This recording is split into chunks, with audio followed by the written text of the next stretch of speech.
You see the headlines literally all the time, right? Tech giant buys startup, or two automakers announce a huge merger. But what does all that corporate speak actually mean? Well, today, we're going to unpack the high-stakes, super interesting world of mergers and acquisitions, or, as it's known, M&A. So let's start with the big question. Why do these massive companies decide to join forces? I can tell you it is never a random decision. It's this high-stakes game of strategy and growth and competition. And we're about to break down the entire playbook.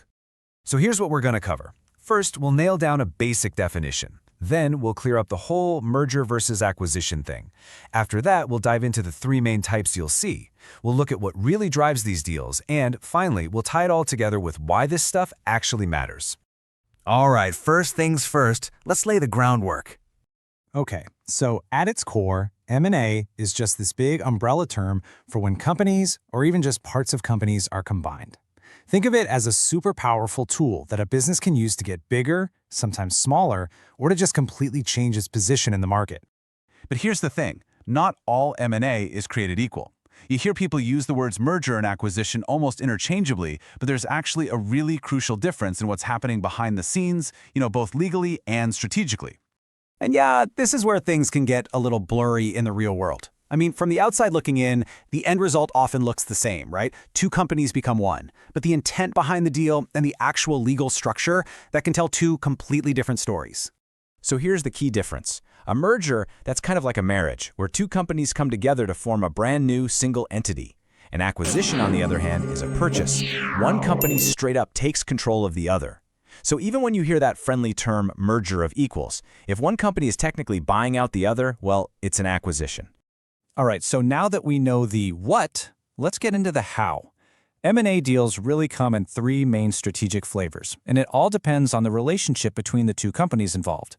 First up, we've got the horizontal merger. And honestly, the easiest way to think about this is to just imagine two rival coffee shops right on the same street deciding to join forces. They do the exact same thing in the exact same market.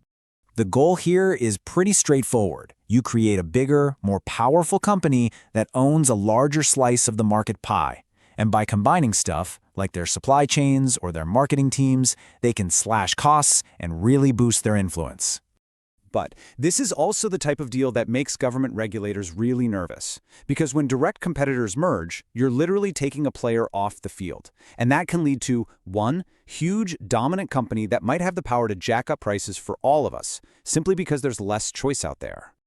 Next up, we have the vertical merger. So let's go back to our coffee shop. This time, instead of buying the other coffee shop, it buys the farm that grows and supplies its coffee beans. It's merging with a company somewhere else in its own supply chain. Now, this can actually go two ways. Buying your supplier, like in our example, that's called backward integration.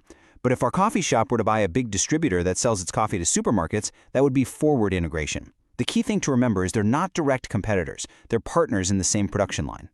Now, while this doesn't reduce the number of coffee shops on the street, it can still cause problems. That new, vertically integrated company might decide to only supply beans to its own shops, and that could effectively cut off other coffee shops from a key resource. It can make it way harder for any new competitor to even try to break into the market.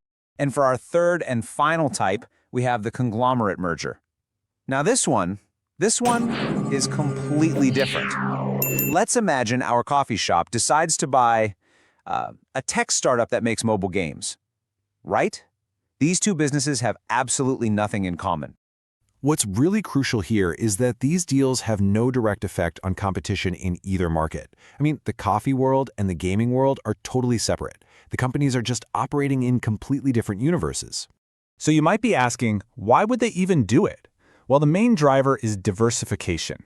If the coffee market has a really bad year, the parent company can lean on revenue from its gaming division. It's all about spreading the risk. It can also create new efficiencies like sharing overhead costs, and sometimes it even pushes managers to perform better under this new structure. Okay, so we know the different types now. Let's zoom out a bit and look at the big picture motivations. What are the key drivers that are really pushing companies to go through with these massive, incredibly complex deals? It pretty much boils down to four key things. First and most common is just growth. It's way faster to buy a competitor than to build a competing product from scratch. Then there's diversification, which we just saw with conglomerate mergers. It's about managing risk. Third is synergy, which is this fancy idea that combining forces will make the new company more valuable than the two were apart. You know, that 1 + 1 will equal 3. And finally, sometimes it's just simple empire building, that raw ambition to be bigger and more powerful in the market. So we've covered the what, the how, and the why. But what's the really essential takeaway from all this corporate jargon? Why does any of this stuff really matter to you? Ultimately, M&A is one of the most powerful tools a company has to shape its own destiny. Whether it's a horizontal merger to just dominate a market, a vertical one to control an entire supply chain, or a conglomerate deal to branch out into totally new territory, every single one of these moves is calculated to lock in a long-term competitive advantage. So, I'll leave you with this one last thought. The next time you see a big headline about a so-called merger of equals, just ask yourself, who is really in the driver's seat here? Because I promise you, behind all the friendly language and corporate strategy, there are always fascinating power dynamics at play.